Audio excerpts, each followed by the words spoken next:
Hi, my name is Dolores, and I am going to teach you how to make paper beads. Now, I have to confess that I have watched a lot of YouTube videos. Some of them I didn't like as much as others, and some were very good. But I decided that even though I learned from YouTube, that there really weren't enough videos for me out there, and maybe I can put my own spin on things. When I was about, I don't know, maybe 11 years old, my mother taught me how to make paper beads, but she herself did not have a very high level of skill in this, and she brought me a sample book about like this big of wallpaper samples, and I used the wallpaper paper to make them, and it is probably a good paper for using for some types of beads, but she didn't know anything about sealing them, making them waterproof, and at the time I wasn't that impressed. I didn't think they looked good, and so I didn't really pursue that. And so as an adult, I remembered that making those and decided I wanted to do it again, and I began to research. And so anyway, here I am going to teach you. And this is probably going to be a 3-part video. We'll have the making the beads, glazing the beads, and stringing the beads. And so for this first part, the materials you're going to need is, first of all, you just need some white copy paper, 8.5 by 11. You could use some craft paper, such as this. It's okay, but frankly, I think that the colors turn out better when you use the technique with the copy paper. And this kind of paper is a different weight, and so the beads do turn out a little bit thicker, and I kind of like that. I like that thicker, rounder bead, but it's a little harder to roll. And like I said, the colors to me, even though this is a beautiful color and this is a, bright, when you roll the beads, the edges somehow show more. I don't know. I don't like this as much, although these can make really beautiful beads too. And so the first thing we're going to do is mark our paper. Oh boy, how am I going to do this? Okay, so the first thing we're going to do is mark our paper. So you need a ruler, and we're going to mark 1/2-inch marks all along the longest side, the 11-inch side of your paper. I don't know if this pencil will show up on camera. I'm just making a little mark at each 1/2-inch spot. When you do this technique, sorry, I'm just getting over being sick. It ends up making, pardon me, about 44 strips. 2 of those strips are kind of odd shaped, and people don't usually use them, although I sometimes do, and then I just kind of manipulate the bead, and I can show you that how I do that. But you'll get at least 42 beads out of 1 sheet of paper, and that's more than enough to make 1 necklace. Although I add other beads to it.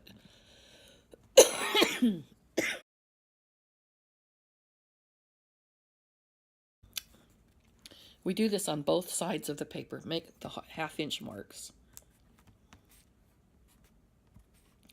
Go all along. And it doesn't have to be exactly perfect because you're going to be connecting the dots in a minute, and you can always adjust it a little if you think it's off a little bit. Okay. Not sure if those show. Yeah. Okay, so now we're going to turn the paper vertically. And let's see if I can do this in a way that you can see okay.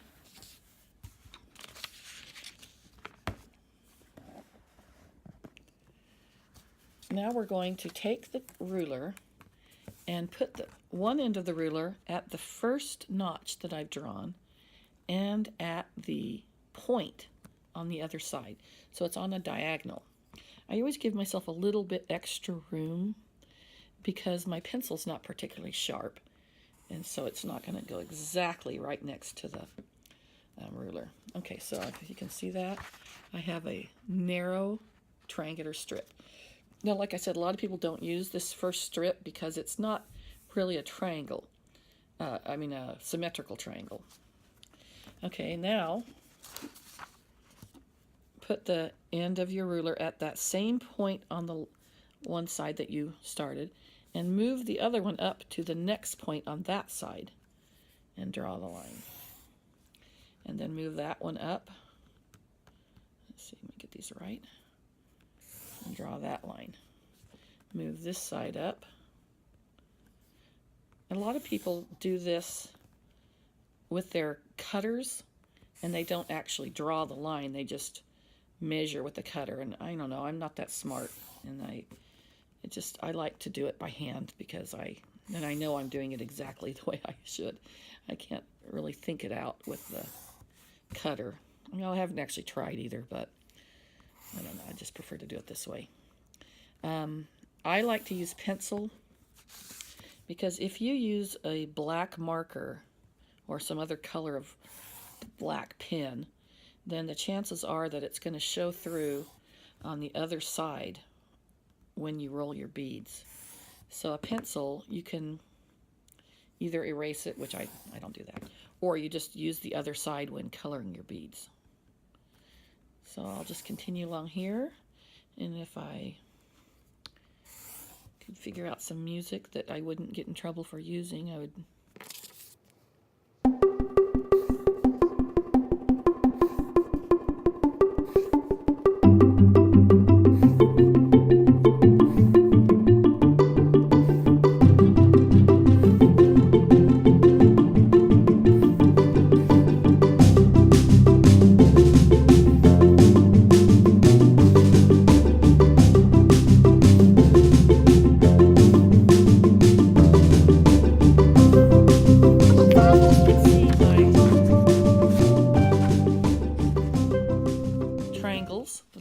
That I've drawn. And actually, I'm in a hotel in China right now. My husband works in China part of the year, and I come with him. And yesterday I made a whole bunch of these because I didn't have any scissors to do any more, so I just made a whole bunch up. And then I got thinking, what you could do is you could actually make one and then photocopy them, since we're using copy paper, but I don't have a copier available to me right now. So that actually is a good way to do this in the future. Just copy these off, and then you don't have to keep drawing lines the rest of your life. Some people do have PDF files that you can download, but I don't know. I'm old-fashioned. I don't mind doing it myself. Okay, so I've got my lines drawn. The next thing we're going to do is cut these out. Okay, so I found my scissors. And I'm just going to start cutting these. And like I said, it doesn't have to be perfect because a lot of flaws can be hidden in the actual rolling of the beads. And I won't make you sit while I cut this entire paper, but let me cut out just a few so that I can show you how to color them. I like to do 4 at a time. I don't know why. That's just my number. I usually try to do 4 of each pattern at a time. Next, you're going to need a blotter paper underneath. And see how this one's all bent? That's okay. It'll work. Might be kind of hard to see those on here, but I've got my 4 triangles all laid out, and the next thing we need to do is to think about color. I'm a person who's very sensitive to color, and so I really think about how colors interact with each other, how they look together. And for this project you need some permanent markers. I happen to have a very large selection of permanent markers. I bought a set of regular Sharpies, and then I found these metallics, which I love, these metallics. There's a set of, I think, 4.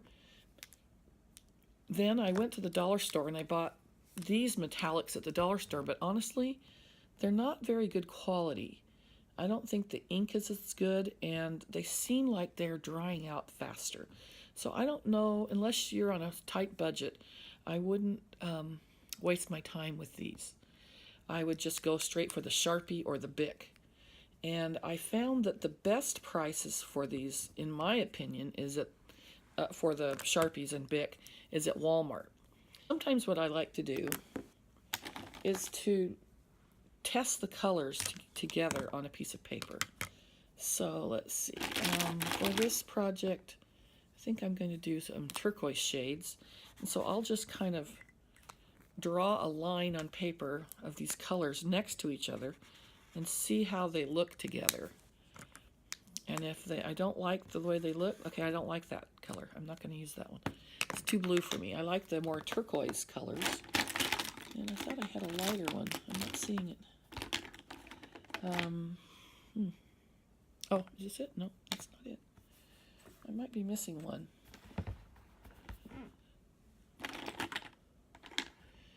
I guess I'll just stick with those 2, and then I will use a silver. If I can see, oh, here it is. And then maybe one more color. I feel like I'm needing one more color with this. I think that this is going to be too blue for me. Yeah, I don't like those together. One more. Let's see, I could use white. You can just leave your paper white. Okay, I'll just stick with white, silver, this sort of blue metallic, and the turquoise for now. And the permanent markers, they just really give a lot more color to the project than craft paper. I don't know why. I don't know if it's because you can really get on the edges or what. There are many different ways you can color them. What you have to remember is that the width of the triangle is the width of the bead. I like the 1/2 inch. If you prefer an inch, you could have drawn your triangles an inch apart, or inch long. But I prefer the 1/2 inch. I think that it really looks better for me. I'm not a big chunky bead person, so that's what I prefer. Then you have to remember that as you roll it, the middle part is going to be covered up by the rest of the paper. So you're really only going to be coloring the edges. I learned this from another YouTuber, and I'm going to try to see how to link her video in the comments section so that you can see hers too, because I have to give her credit because I learned a lot from her. And there are many ways you can decorate it. I prefer a little bit of a thicker line. Some people just barely go on the edges, but I prefer thicker. And when you come to the end here, it's better to do the whole end for, a little ways, like maybe 2 inches or 3, whatever that is. And then this pattern, I'm going to alternate colors. And I like to have shorter swatches of color. So I'm going to just go along here like that. And you have to make sure that you get all the way to the edge because you don't want white showing. And I think for this bead I will do silver with the turquoise. That one I ended up going all the way across. It's okay. I like how these 2 colors look together. And then I'll just finish up the end here. Okay, that is triangle number 1. For this one, I think I'll show you a different, and it's better to put the pencil marks underneath so that they don't show. There's another technique that I learned from her that is from the blogger whose name I can't remember. A staggered technique, and I'm not sure if I do it the way she does it, but go on each side in a staggered, whoops, got ink on my fingers, sort of pattern. And then I think I will use the turquoise on the other side. Fill in the empty spots with your other color. Like I said, make sure you go all the way to the edge, even if you have to go over. And if this is a little messy, it doesn't matter because it's not going to really show. And as a matter of fact, when you find the pretty craft papers, you might find a nice, beautiful floral craft paper, and then when you use it, something like this will show better. But if it were a floral, here's a better example right here. This is a pretty paper, but when you cut these and roll them, you lose any pattern. Only thing you're seeing is just the colors. And so it doesn't really help you to use a fancy floral craft paper. These kinds of repetitive patterns do tend to do well on a bead. You can see the dots or the checks on the bead. Okay, so I've got two here. You could do less. See how this one has about 4 different, 2, 3, 4, 5, 6 different swatches. You could do just 3. So I think I'll do a silver now. So like, do the end of this silver, and then do the middle silver, and then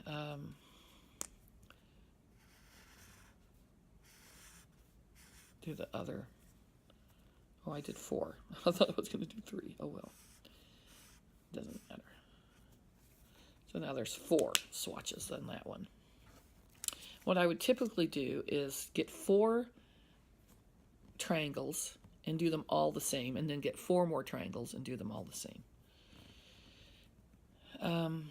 I'm also going to try on this one, I'm going to just leave some white, because I think that the white looks pretty too. I'll put in a little bit of color, and then I'll leave in some white.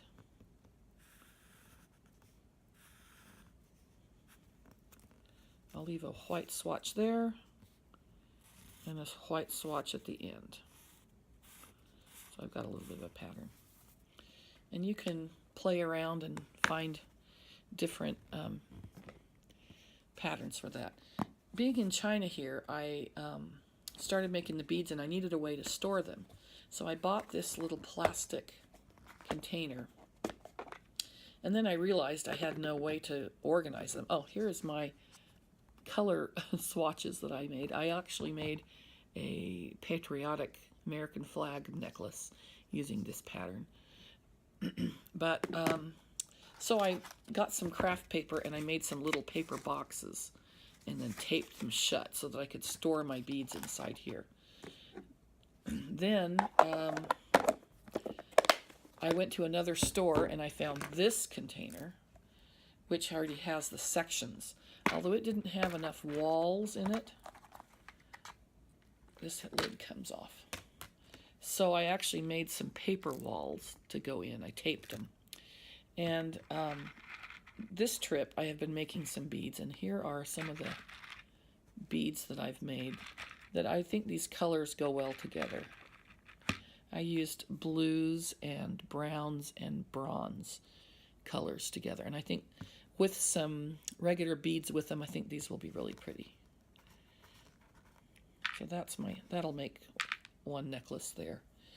And the last time I was here, I used a crochet hook to wind my beads, but I Didn't bring it with me this time, but I did bring some toothpicks.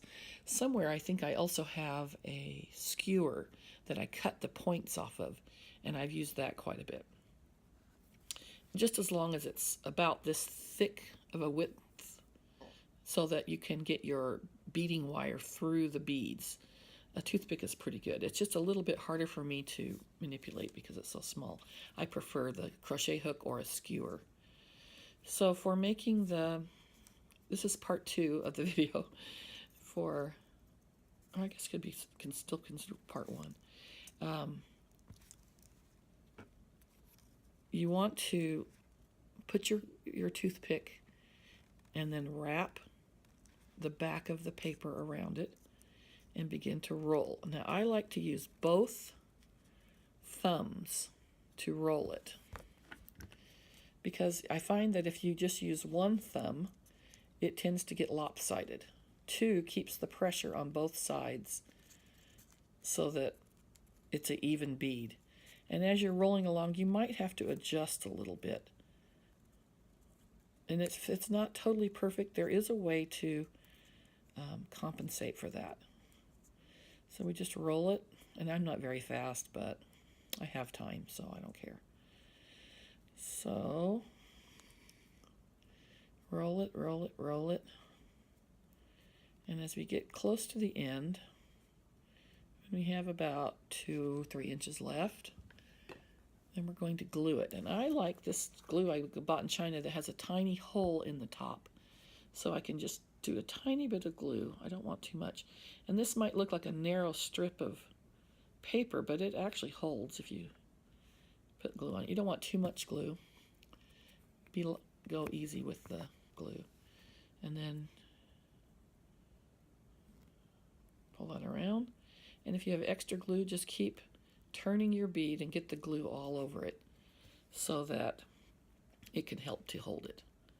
And then when I take it off, I try to use my fingernails to come from the very end and let it dry. Let's see if I can show you how to fix the bead if it happens to be a off bead. So let me do another one. Kind of start the bead there and start rolling. And let's say I'm just going to roll, roll, roll. Okay, let's say it gets really off like that. You can actually push the sides to even it out. This is not a good example. I can't show you. You can sometimes push from one side if your bead is lopsided, and it will straighten out. Okay, now this is starting to get a little lopsided, so I can show you. This might have been that first piece. I don't know if you can tell that it's longer on this side than it is on this side, so I can just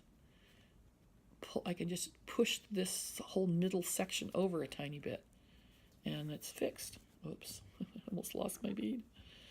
Okay, now I'm going to adjust it a little bit. I'm going to glue it. Got a little bit too much glue that time. And roll it up and use up the rest of that glue so that I need a Kleenex.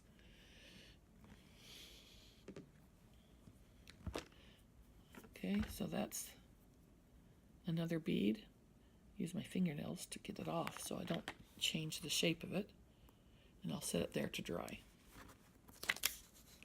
Whoa, got a bead dance going on.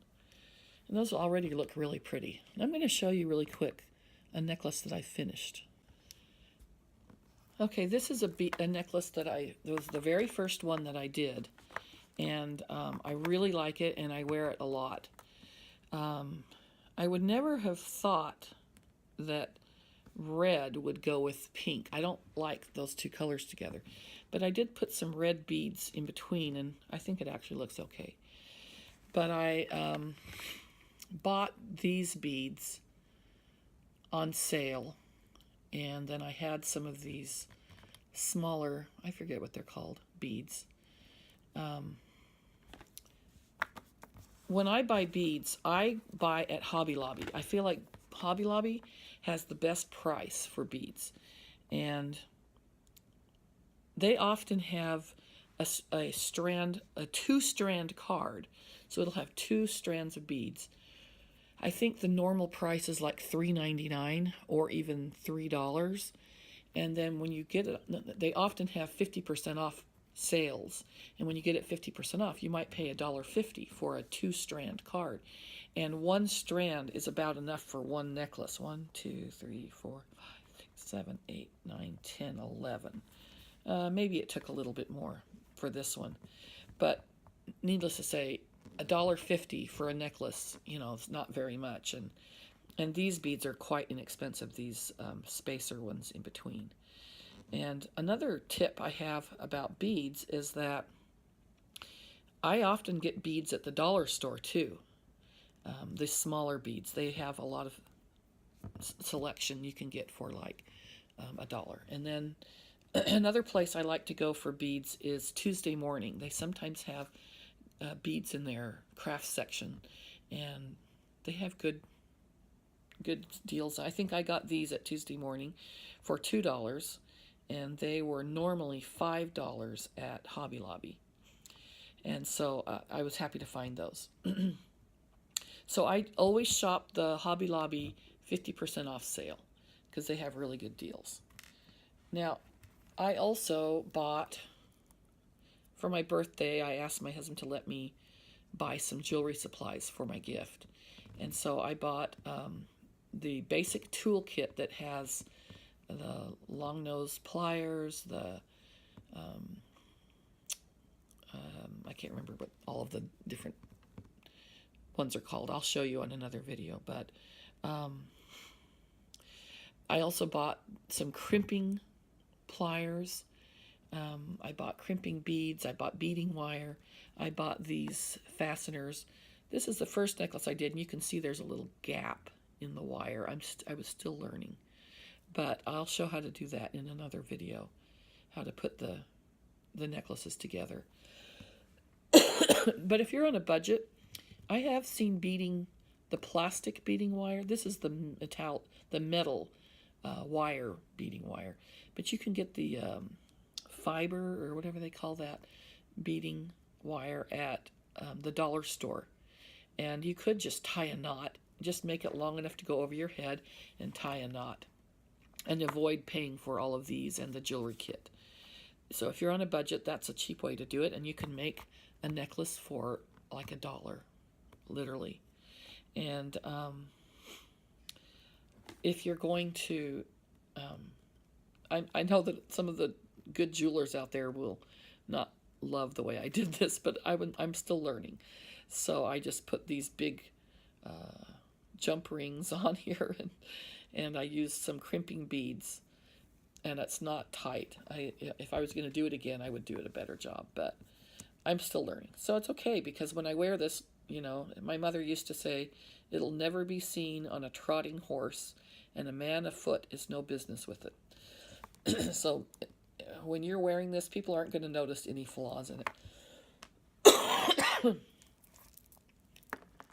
Okay, so